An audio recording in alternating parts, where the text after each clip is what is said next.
Le souvenir est encore vif pour cette riveraine qui salue la décision prise après l'accident mortel de novembre dernier.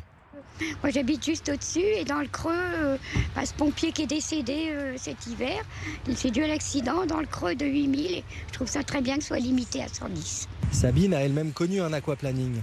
En cause selon elle le relief et le revêtement de la chaussée, pourtant changé il y a 3 ans. C'est la cuvette qui est dangereuse. Quand il pleut, il y a une accumulation d'eau et les gens, souvent, si ils passent et qu'ils glissent, ça fait un carambolage parce que tout le monde se percute.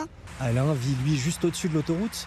Depuis 2 ans, il se mobilise avec le conseil des seniors de 8000 pour faire baisser la vitesse à 90 km/h avec radar à l'appui. Moi je pense que ça ne changera pas grand-chose, franchement, parce que la variation entre 130 et 110 dans cette cuvette, le jour de pluie, même en respectant le 110, il y aura encore beaucoup de risques. La préfecture a prévu de renforcer la signalisation.